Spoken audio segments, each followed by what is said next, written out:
Bonjour Michel Larive, merci d'être avec nous sur RT France. Que pensez-vous des propositions dévoilées hier par La République En Marche? Est-ce qu'elles répondent selon vous aux revendications des Français qui manifestent toujours dans la rue? Non, pas du tout.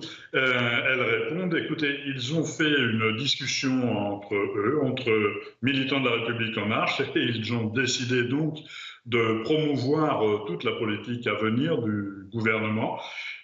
Ils vont donc promouvoir toutes les lois qu'ils vont nous proposer dans l'hémicycle. Et il n'y a rien de tout ce qui avait été proposé par ce mouvement des Gilets jaunes, notamment le RIC et d'autres choses. Voilà, rendez-vous compte quand même que la solution qu'ils ont trouvée, c'est de faire travailler les gens un jour de plus, sans aucune contrepartie pour les patrons. Il y a quand même, après la contrepartie demandée aux gens qui toucheront des allocations de chômage, quelque chose de carrément indécent dans notre proposition.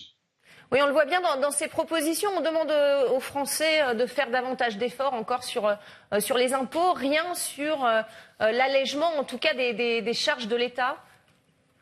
Oui, effectivement. Aucune contrepartie, notamment au CICE, les 40 milliards qui sont offerts très large, avec une très grande largesse aux plus grandes entreprises.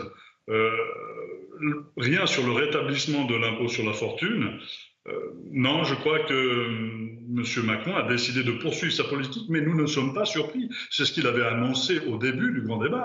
Il nous avait dit, dans mon grand débat, nous allons discuter, mais j'ai déjà les réponses, et il est en train de nous les livrer. Voilà. Est-ce que pour vous, les propositions de La République En Marche, c'est une façon pour Emmanuel Macron de déminer un peu le terrain? C'est un peu ce à quoi il faut s'attendre, même si c'est le parti La République En Marche qui, soi-disant, n'a pas été validé par l'exécutif, mais c'est à peu près vers ces solutions-là qu'on s'achemine, selon vous?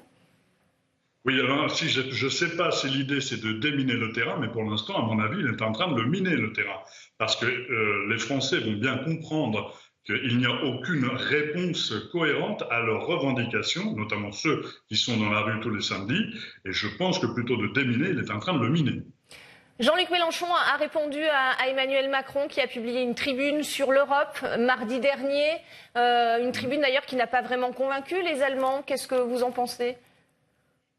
De la tribune de Jean-Luc Mélenchon, mais je pense que c'est une tribune qui est une autre parole française, et c'est tant mieux. Il faut montrer à l'Europe et au monde entier qu'il existe une alternative à ce dogme ordolibéral qui nous est imposé. C'est une alternative de discussion sur le bien commun. Et surtout, si l'on considère une renaissance européenne, qu'elle soit alors promue à travers la souveraineté de tous les peuples européens. Mais on le voit, quand une autre Europe est évoquée, souvent les personnes qui l'évoquent sont accusées de propagande. C'est le cas de notre chaîne, par exemple. Vous trouvez que c'est normal de la part d'un exécutif français ?